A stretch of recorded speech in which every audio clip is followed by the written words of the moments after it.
오늘 아침에 사실 세미나가 있어갖고 일찍 일어났어요. 일찍 일어나니까 너무 몸이 피곤한 거예요. 너무 피곤한 거예요.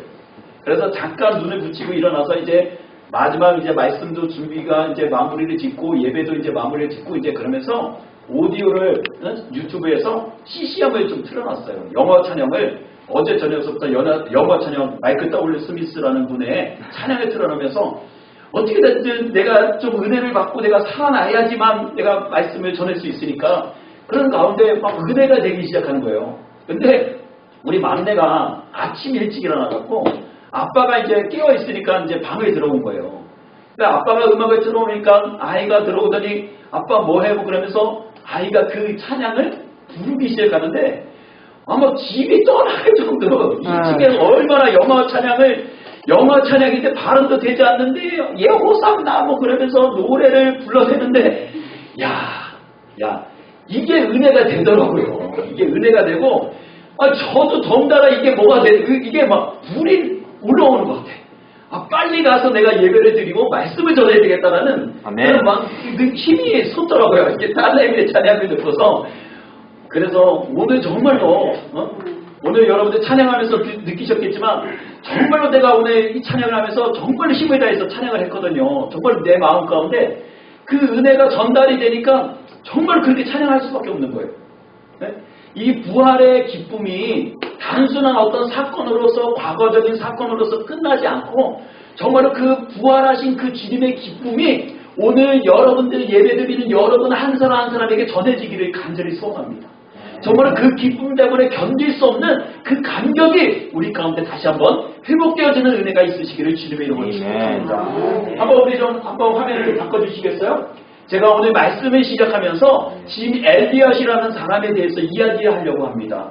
여러분 우리가 너무도 잘 아는 짐 엘리엇이라는 사람은요 어떤 사람이냐면 그 사람이 이런 말을 했어요.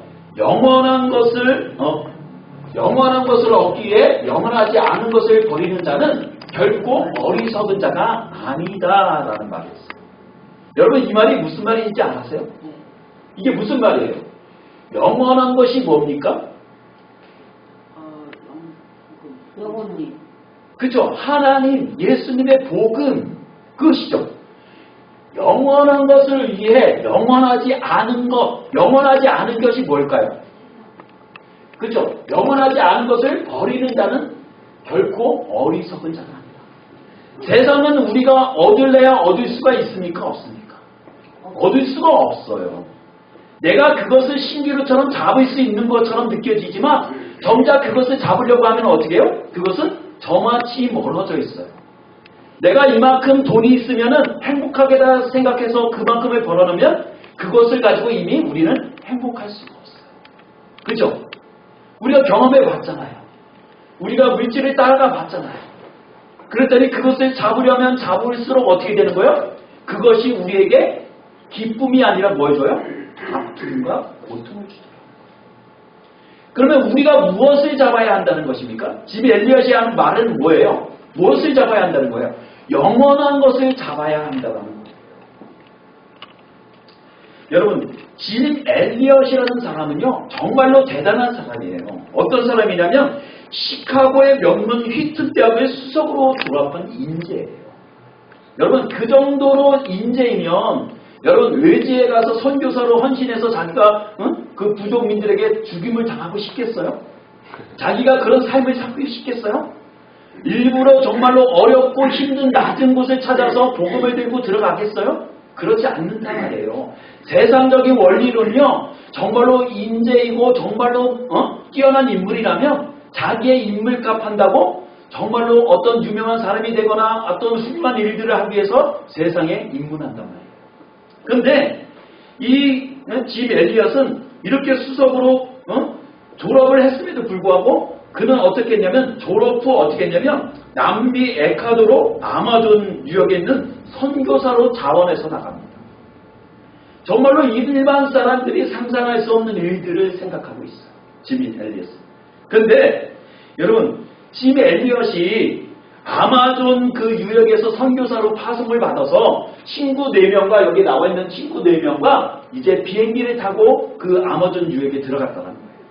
근데 어떻게 됐냐면 1956년 1월 8일 날 4명의 동료들과 함께 비행기를 타고 아마존 유역에 선교사로 파송된 그들이 비행기에서 착륙하자마자 식인 부족한테 의해서 죽임을 당해요.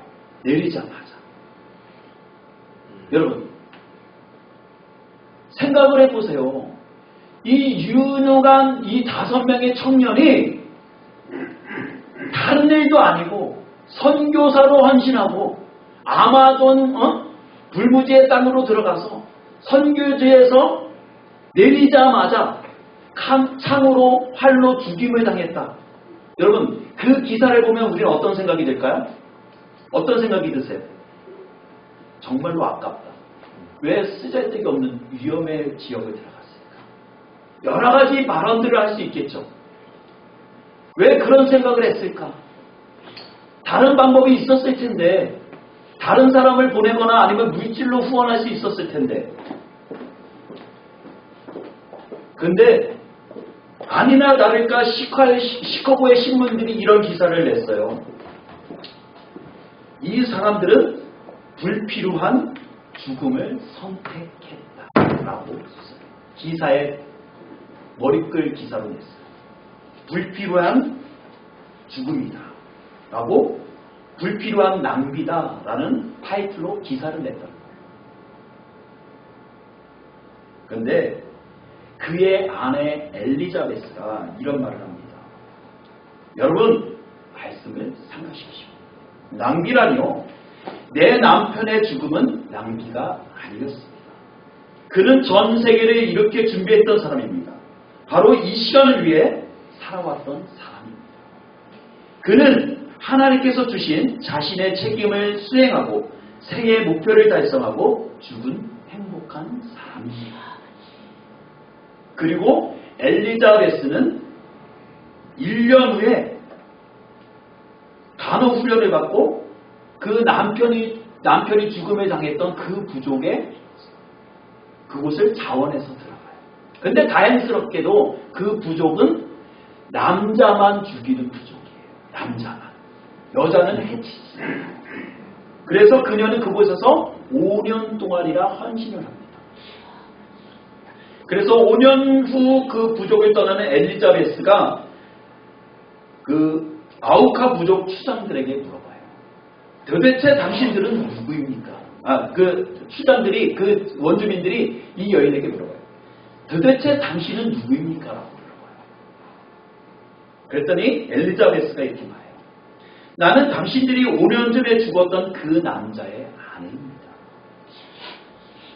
남편이 당신을 향해 가지고 있던 그 사랑을 당신들에게 전하기 위해 내가 다시 이곳에 왔습니다. 그 후에 수십 년이 지난 후에 그 원주민 마을에 수십 개의 교회들이 생겨나기 시작했다. 그리고 짐 엘리엇의 아들이 그 교회의 담임 목사가 되었다. 그리고 더 놀라운 것은 그 짐 엘리엇과 친구를 죽인 그 사람들이 후에 그 교회 장로와 그곳에 스태프들이 되어져서 그 교회를 섬기는 사람들이 되어졌더라고요. 여러분, 짐 엘리엇과 그의 친구들의 죽음은 하나님을 복음을 위해 죽은 것이 불필요한 낭비가 아니라, 불필요한 낭비가 아니라 뭐예요? 거룩한 낭비라는 거예요. 거룩한 낭비. 우리가 부활절을 맞이하는 우리에게 예수님의 죽으심과 부활이 우리에게 불필요한 낭비가 아니라 뭐예요? 거룩한 낭비란 말이에요. 예수님께서 젊은 나이에 이 땅에 오셔서 그것도 가장 낮고 낮은 자의 모습으로 오셔서 목수의 아들로 오셔서 그의 삶 짧은 기간 동안에 많은 사람들과 함께 하시고 그들의 슬픔을 안아주시고 그들의 상처를 싸매주신 그 주님이 마지막에 자기의 생명까지도 아낌없이 내어주신 그 사랑은요, 세상 사람들은 그 어리석은 삶이라고 말하고 불필요한 낭비라고 말하지만 우리 믿음의 사람들은 그것을 뭐라 하냐면 거룩한 낭비다. 거룩한 낭비다. 여러분, 그 거룩한 낭비를 통해서 우리가 어떤 것을 얻었습니까? 우리가 또 다른 생명을 얻게 된 거예요. 부활절의 이 기쁨을 우리가 맞이하게 된 거예요. 그러면 우리가 더 자세히 하나님의 말씀을 한번 살펴봅시다. 오늘 말씀을 보면 시리에 빠진 제자들이 나옵니다. 어떤 제자들이에요? 예수님의 공생의 기간 동안에 늘 함께했던 제자들이에요. 근데 그 제자들이 예수님의 십자가 사건 이후에 그들이 시리에 빠져 슬픔에 빠져 그들이 엠마오 길로 돌아가고 있었다는 거예요. 그때 예수님께서 17절에 이렇게 말씀하십니다. 그분께서 그들에게 물으셨습니다. 당신들이 걸어가면서 서로 주고받는 이 이야기가 무엇입니까? 그들은 슬픈 기색으로 가던 길을 멈추어 섰습니다. 여러분, 내가 쫓던 사람, 내가 정말로 기대하고 선망했던 사람이 죽게 되면 어떻게 돼요? 우리는 슬플 수밖에 없어요. 저도 어릴 적에 제 부모님을 영했는데 정말로 그때는 그 슬픔이 뭔지를 몰랐어요. 그 잃어버린다는 것이, 떠나버린다는 것이 어떤 것인지를 몰랐어요. 그냥 마냥 엄마가 보이지 않는 것, 아빠가 보이지 않는 것이 슬펐어요. 여러분, 생각을 해보십시오. 내가 공생의 기간 동안에 예수님 곁에서 늘 예수님과 함께 동고동락하며 따라다녔던 제자들이 하루아침에 그 예수님이 십자가에 달려 죽으셨다. 그 제자들이 얼마나 충격에 빠졌겠어요. 얼마나 그 마음이 상실감이 크고 얼마나 슬픔 가운데 있었겠어요. 이 제자들도 슬픔에 빠져 있었다는 거예요. 근데 더 놀라운 것은 뭐냐면 그 부활하신 주님이 당신 곁에 있음에도 불구하고 그들은 알지 못했다라는 거예요. 그러면서 오히려 예수님께 이렇게 말해요. 예수님이 예수님인지 알지 못하고 오히려 말해요. 이스라엘을 구원할 자라고 기대했던 나사렛 예수가 대제사장들과 관원들에 의해서 십자가에 못 박혀 죽었는데 그 일이 벌써 사흘이나 지났는데 당신은 예루살렘에 있으면서도 그 일을 알지 못합니까? 라고 물어봐요. 누가 물어봤다는 거예요? 제자들이 예수님께 그렇게 물어봤다는 거예요. 당신은 어떻게 이렇게 소식에 대해서 무지하십니까? 나사렛 예수라는 그분이 십자가에 달려서 죽은 지 벌써 3일이 되었습니다.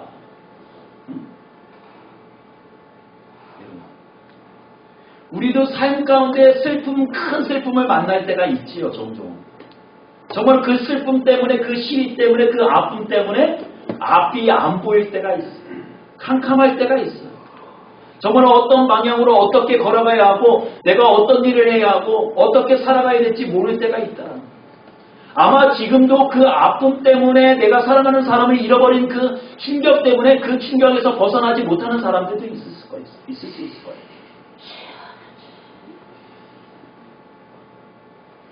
여러분, 그만큼 우리가 사랑하는 사람을 잃어버리게 되면 그 슬픔 때문에 옆에 계신 주님을 발견하지 못할 때가 있다. 그래서 그런 말 있죠. 떠나보면 알게 될 거야. 떠나면 알게 되는 거예요. 정말 그 소중한 사람이 내 곁에 있을 때는 알지 못하지만 내가 그 주님이 내 곁을 떠나가거나 사랑하는 사람이 내 곁에 더 이상 존재하지 않는다고 생각하면 어떻게 해요? 내 마음이 허전하고 왠지 보고 싶어져. 제자들이 그랬던 거예요. 여러분, 제자들은 예수님과 3년 동안의 동고동락을 했어요. 그리고 예수님이 병전자들을 고치시고 아픈 자들의 그 아픔을 싸매어 주시고 다리를 고쳐주시고 보이지 않는 자를 보이게 하시고 죽은 자를 일으키셨던 그 예수님을 본 그 제자들이 얼마나 그리웠겠냐. 그리고 그들은 이런 생각도 했을 거예요. 와, 이런 능력 있는 하나님이라면, 예수님이라면 한번 기대해 볼 수 있겠다. 오래전 구약 선지자가 예언했던 그 메시아가 될지도 몰라. 그 기대감이 그들 가운데 있었다. 그리고 뭐예요? 로마의 정권에서 우리 택한 이스라엘 백성들을 구원해낼 수 있는 유일한 구원자가 될지도 몰라. 그리고 더 잘 되면, 그 일이 잘 되어지면 우리는 뭐야? 한 자리라도 차지할 수 있겠다라는 기대감들이 그들 마음 가운데 있었다. 그래서 그들은 더 열렬하게 예수님께서 예루살렘에 입성할 때에 종려나무 가지를 흔들고 다윗의 자손 호산나 다윗의 자손이여 열렬하게 예수님을 환영했을지도 몰라요.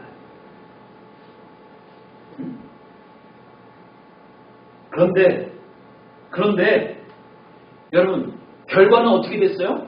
예수님이 그 능력이 많으신 예수님이 어떻게 됐어요?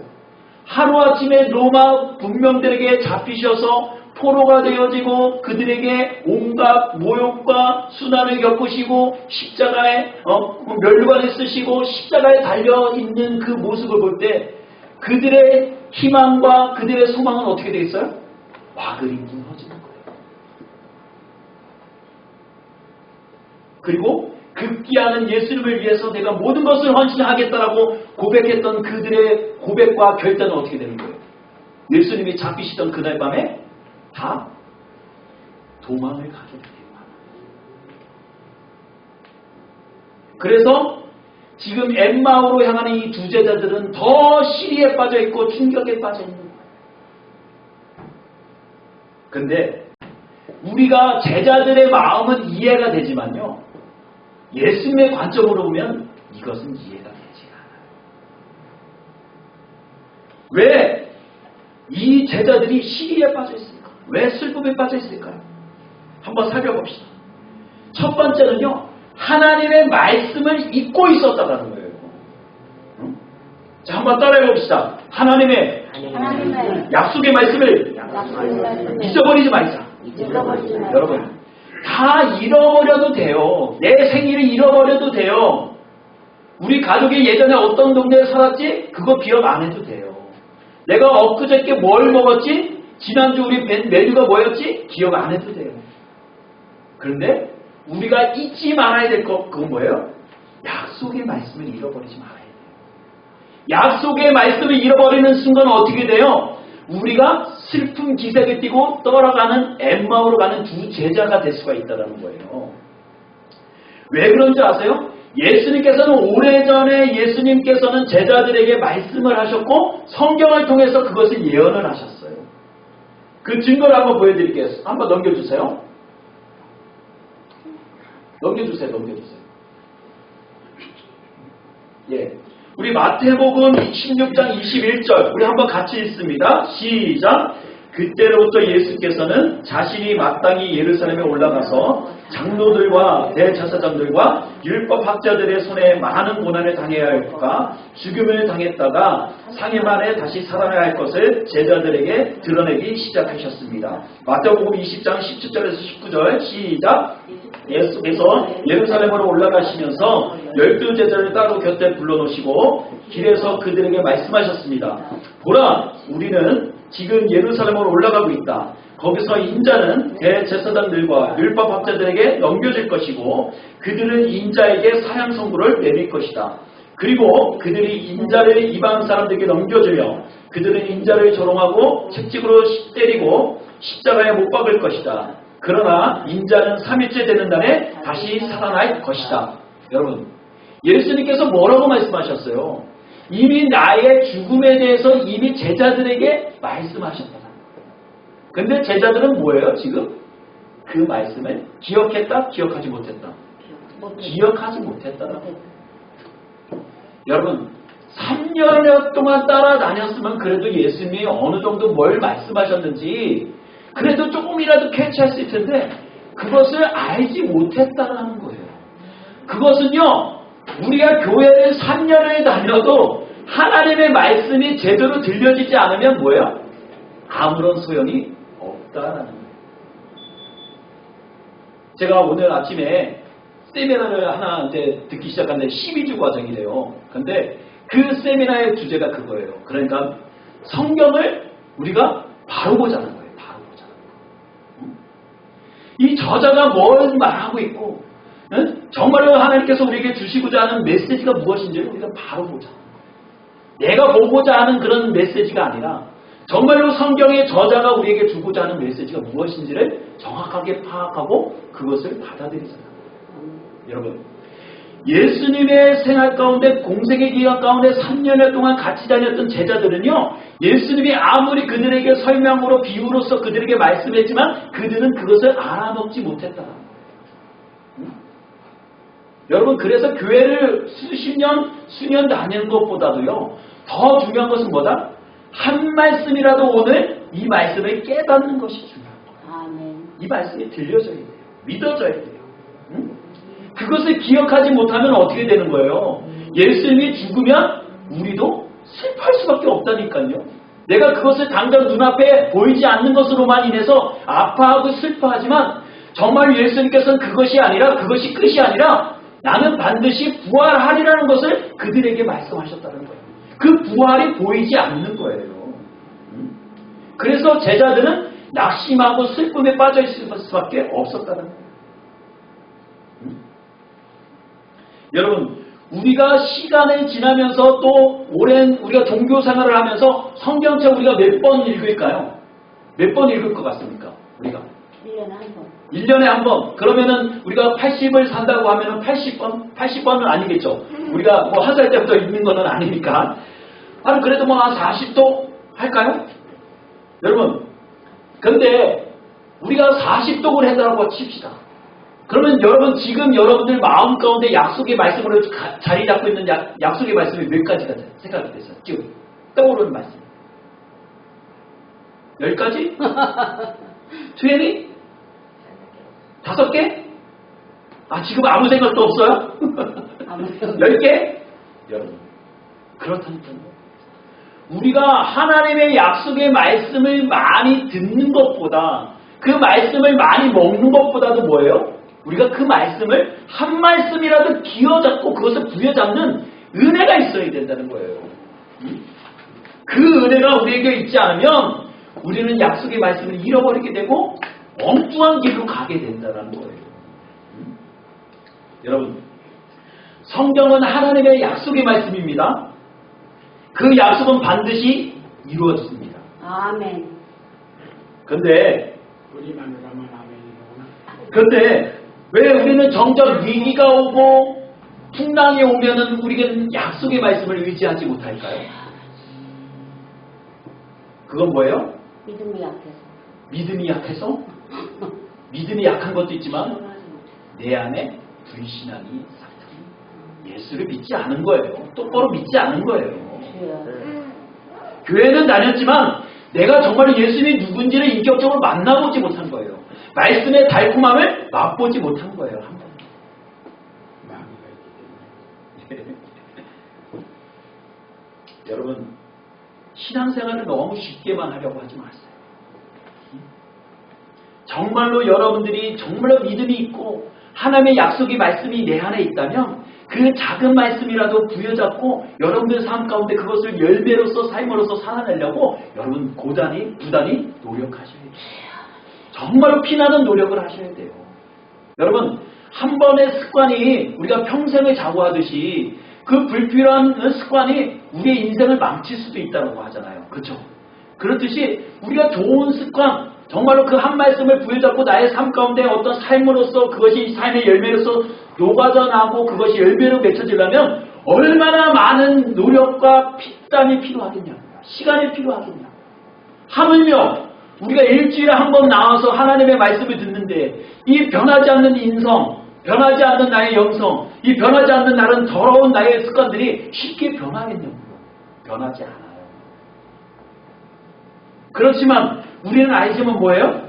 그래도 여전히 나를 사랑하시고 여전히 우리 가운데 함께 하시는 그 주님을 인해서 우리는 어떻게 돼요? 우리는 그 달림을 쉬지 말아야 한다. 여러분 두 번째 제자들이 슬픔에 빠진 이유가 있어요. 그것은 제자들의 불신앙 때문이라는 거예요. 불신앙. 자 22절의 말씀을 보면 이런 말씀이 있어요. 우리 중 몇몇 여인들이 우리를 놀라게 했습니다. 그들이 아침 일찍이 무덤에 갔다가 그분의 시신을 찾지 못하고 돌아와 천사들의 환상을 보았다고 했습니다. 그리고 그 천사들이 예수께서 살아계시다라고 말했다는 것입니다. 그래서 우리 몇몇 사람들이 무덤으로 가보았더니 그 여인들이 말한 대로 그분을 볼 수 없었다는 것입니다. 여러분 이 말씀을 통해서 우리가 발견할 수 있는 것은요. 제자들의 불신앙을 발견할 수가 있어요. 예수님이 죽으시고 그 시체를 가지고 이제 동굴에 장사를 해서 그때 여인들이 아침 일찍이 그 시신을 보기 위해서 갔는데 그 예수님의 시신이 그곳에 계시지 않고 천사가 왜 예수님이 이곳에 있겠냐, 예수님이 더 이상 이곳에 계시지 않는다라고 증언했음에도 불구하고 제자들이 그 말씀을 들었음에도 불구하고 뭐 했다는 거예요? 불신했다는 거예요. 야, 지금 이 여인들이 슬픔 때문에 보이지 않는 거구나. 지금 헛것이 보이나 보다. 그리고 천사가 어딨고 어떻게 예수님이 시신이 없어질 수 있냐. 그건 뭐예요? 그들이 그렇게 예수님이 말씀하셨음에도 뭐예요? 뭐 했다는 거예요? 보지 않으면 못 믿겠다라는 거예요. 불신앙이라는 거예요. 이성적인 논리로, 논리적인 이성, 그걸로 뭐 했다는 제자들의 논리가 맞을까요? 틀릴까요? 맞아요. 보고 믿는 것은 너무도 당연한 거예요. 우리는 과학시대를 살고 있기 때문에. 그렇죠? 우리가 보는 것만 믿는 것도 힘든데 보지 않는 것을 믿는다? 그것은 너무도 힘든 일이에요. 그래서 제자들도 그랬다는 거예요. 그래서 급기야는 제자들이 몇 명이 가서 정말로 그런가요? 예수님이 계셨던 동굴로 가서 확인했는데 예수님의 시체가 그곳에 없었다는 거예요. 여러분, 우리가 불신앙하면 어떤 제자가 떠오르나요? 어떤 인물이 떠오르나요? 도마가 떠오르죠. 도마가 부활하신 예수님이 곁에 와서 내가 인자다라고 했을 때 도마가 뭐라고 해? 예수님, 나는 당신을 믿지 못하겠어. 만져보지 않고서는 믿지 못하겠어. 만져보아. 못 잡을까? 차분한 허리, 옆구리를 만졌음에도 도마는 그것을 쉽자리 받아들이지 못해. 예수님께서는 이런 모습을 보시면서 25절에 이렇게 말해요. 예수께서 그들에게 말씀하셨습니다. 어리석고 예언자들이 말한 것을 마음에 더디게 믿는 사람들이요 라고 책망하시는 모습입니다. 너희들이 어떻게 이 믿음이 없는 자들이 되었느냐. 나와 늘 함께했던 너희들이 어떻게 믿음 없는 불신앙자들의 모습이 되었느냐 라고 책망하시는 거예요. 여러분, 예수님께서 지금 부활하신 주님이 여러분 곁에 오셔서 여러분들에게 믿음을 요구하시고 나의 손자국과 나의 창자국을 만져보라며 하시면서 내가 부활한 예수다라고 말하면 여러분들 어떻게 하시겠어요? 정말 그 주님 맞으세요? 정말로 내가 믿던 그 예수님 맞으세요? 우리도 오히려 제자들과 같은 반응을 할 줄 몰라요. 근데 예수님은 오히려 너희들이 어떻게 내가 예언자들의 말씀을 통해서 내가 오래전 그 말씀을 통해서 너희들에게 예언해 주신 말씀을 너희들은 믿지 못하느냐. 여러분, 성경 말씀은 뭐라고 그랬어요? 하나님의 약속의 말씀이라고 했잖아요. 반드시 이루어진다고 했잖아요. 아멘. 근데 그것을 믿지 못하는 것은 불신앙이에요. 여러분, 우리는 부활하신 주님을 본 적이 없어요. 그렇죠? 그렇지만 우리에게 기록된 성경을 통해서 우리는 살아계시는 하나님, 부활하신 성령 하나님을 우리는 만날 수가 있다는 거예요. 여러분, 그 부활하신 주님이 지금 우리와 함께 하십니다. 여러분들의 삶 가운데 또 여러분들의 발걸음 걸음마다 그 주님이 함께 하시다는 것을 믿으시기를 간절히 소원합니다. 마지막으로 예수님께서 우리에게 주시는 메시지가 있어요. 이 시리에 빠진 제자들의 모습과 또 불신앙의 그 제자들의 모습을 통해서 우리가 해야 할 일이 있다. 그것은 무엇일까요? 바로 복음의 증인이 되어져야 합니다.